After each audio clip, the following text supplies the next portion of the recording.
Buccaneers-Eagles game was on Thursday Night Football last night, and the Buccaneers beat the Eagles 28-22. I felt like last night the Buccaneers jumped out to an early lead, 21-7 in the second quarter of the game, but then didn't score until like the third quarter when they put up another touchdown. They made it 28. They didn't really score for the rest of the game until then. I felt like a lot of people didn't really like some of the calls during the game. There's specifically one on Leonard Fournette when some guy celebrated on him after tackling him. A lot of people weren't happy about that.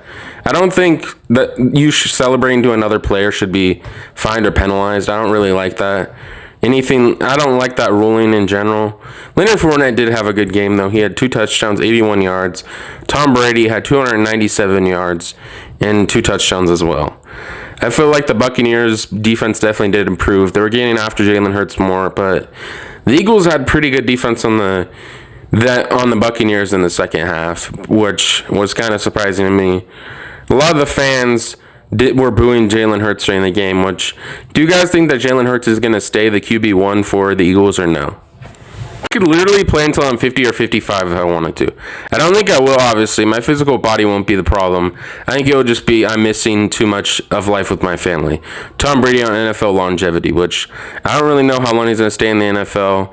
When is he going to call quits? Maybe after his 8th Super Bowl this year if he won it, which I could see him winning the Super Bowl this year. But I don't really know when his stopping point is. Maybe 46, maybe this next year is his last year. But who knows? I don't think it will be this year, maybe next year or the year after that, like 47. But who knows how long he wants to go for.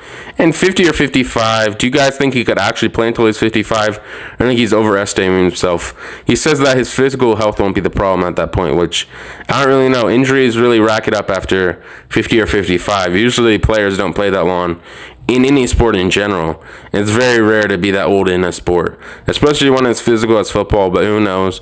He plays the quarterback position and is usually protected by a good offensive lineman. If the Buccaneers will really keep him until it's 50 or 55, they'll very heavily have to invest in a good offensive line for years to come.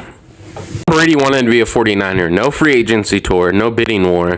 Full stop. He wanted to end his career where his love of football began. But San Francisco wasn't ready to part ways with Jimmy Garoppolo from an upcoming book by Seth Wickersham, which I kind of see this coming. Who he was saying you're sticking with that mother effort was obviously Jimmy Garoppolo, and this kind of proves it. And he's also injured right now again, so they should have stuck with Tom Brady instead of Jimmy Garoppolo.